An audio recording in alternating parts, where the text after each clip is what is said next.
L'interview découverte d'Europe 1, Caroline Roux, vous recevez ce matin Sonia Saoud qui prouve que l'on peut avoir plusieurs vies radicalement différentes, puisqu'après avoir été Miss Auvergne, elle est devenue agent de footballeur, passant donc en quelque sorte des hauts talons aux crampons. C'est ça. Bonjour Sonia Saoud. Bonjour. Alors, vous avez 30 ans, vous êtes ce qu'on appelle une bombe atomique, vous avez un physique de mannequin et vous négociez.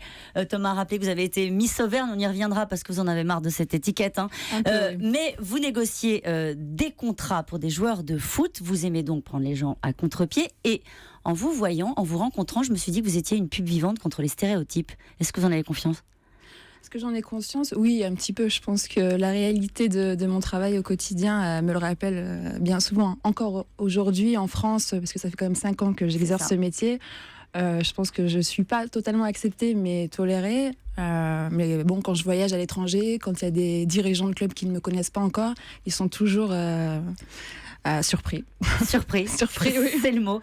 Pour passer de Miss Auvergne, j'y reviens, pardon, et vous allez vous aussi revenir à agent de foot, il y a quelques de footballeurs, il y a sans doute quelques surprises dans votre parcours, il va falloir nous aider.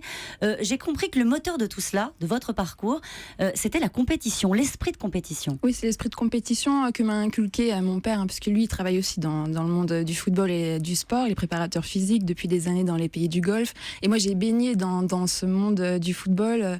Pour moi, j'avais déjà 2-3 ans, et j'allais déjà avec lui dans les stades.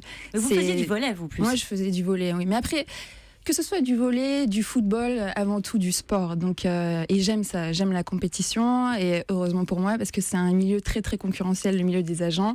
Et il faut aimer la compétition, il faut aimer se dépasser et trouver des solutions pour concurrencer les autres agents. On dit un mot de votre parcours de Miss ou pas ? Ça vous agace qu'on vous colle toujours cette étiquette ? Oui, en fait, ça m'agace. Non, pas tellement, parce qu'il faut tout assumer dans la vie. Après, il y a bien pire que Miss Auvergne, j'espère. Non, non, en fait, ça représente. C'est juste anecdotique. Ça représente 5 semaines dans ma vie, et on me rappelle à chaque fois.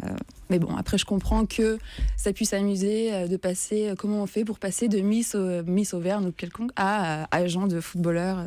Je sais que c'est quand même le grand écart. C'est un peu le grand écart. Il y a une étape que vous avez sautée, c'est que sur les conseils de votre père, qui est donc préparateur physique, vous passez quand même une licence. On ne devient pas comme ça du jour au lendemain agent de footballeur. Effectivement, il faut passer une licence auprès de la Fédération française de football. Donc je l'ai passée en 2010. C'est essentiellement basé sur le droit et puis la réglementation au niveau national et international du football. Et dans ma promotion, on était quand même 400 et 18 personnes de reçu, une femme. Enfin, c'est quand même assez compliqué d'obtenir cette licence. Et ensuite, on est lancé dans le grand bain. Et alors là, comment ça se passe quand on est lancé dans le grand bain ? Naïvement, je pensais que le plus difficile, c'est d'obtenir cette licence. Et en fait, non, de loin, le plus facile. Après, en fait, il y a 2 choses très importantes pour réussir. C'est le réseau et puis une assise financière importante, parce qu'avant de pouvoir conclure ne serait-ce que n'importe quel deal, il faut quand même beaucoup voyager, rencontrer des personnes. Et moi, j'avais ni l'un ni l'autre, donc je partais de très très loin. Vous partiez de très loin. Et pourtant, vous avez réussi à engranger quelques beaux contrats. Et ce que vous aimez dans votre métier, ce sont les premières. Par exemple, premier transfert d'un joueur venu du Golfe Persique en Europe, ou alors, là vous vous êtes fait connaître, première nomination de la première femme coach d'une équipe masculine. Comment vous avez fait ça ? En fait, c'est pour Clermont, Clermont-Ferrand. Oui, pour Clermont Foot.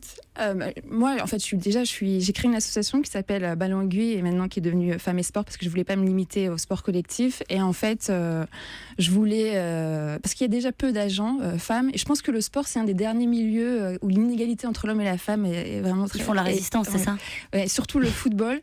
Donc, j'avais cette idée de faire en sorte qu'une femme puisse devenir entraîneur d'une équipe professionnelle masculine. En fait, à cette époque-là, ça n'existait pas. C'était une première d'ailleurs dans le monde à ce niveau-là. Et moi, je suis de Clermont-Ferrand à la base, et je me suis dit, tiens, pourquoi pas demander ça au président Claude Michy du Clermont Foot, qui lui est quelqu'un d'assez visionnaire et d'ouvert, et il faut l'être, il faut avoir du cran pour pouvoir le faire. Et on lui a proposé de prendre une femme, oui. Ça a choqué au début. Ça a choqué, oui. Je me souviens, avant même de proposer, j'appelle quand même Monsieur Noël Le Graët, et donc je lui dis, voilà, j'ai cette idée, que vous me conseillez-vous, quoi. Et il me dit, mais vous êtes complètement folle quand même, non, il faut pas exagérer, c'est pas possible. En fait, il a été très surpris d'ailleurs après, et m'a félicité. mais personne n'y croyait. Sincèrement, c'était impensable. D'ailleurs, ça a été un buzz médiatique énorme. On s'y attendait pas.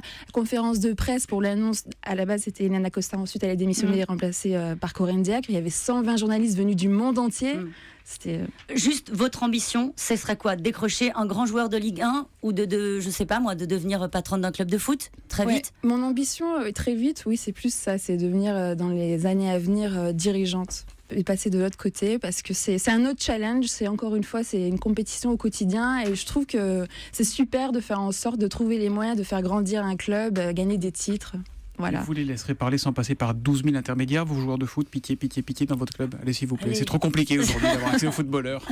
Oui, je comprends. Ouais, c'est compliqué entre les agents. Je sais. Merci beaucoup, Sonia Sweet. Merci à vous d'être venue ce matin sur Europe 1 et Corinne Diacre. On l'avait reçue ici il y a 2 ans et ça se passe plutôt bien. En Ligue 2, elle est combien là? Elle est 4e. 4e avec Clermont. Avec un des plus petits budgets de Ligue 2 quand même, il faut bien souligner. C'est notable. Merci beaucoup en tout cas d'être venue ce matin sur Europe 1. Demain, Caroline.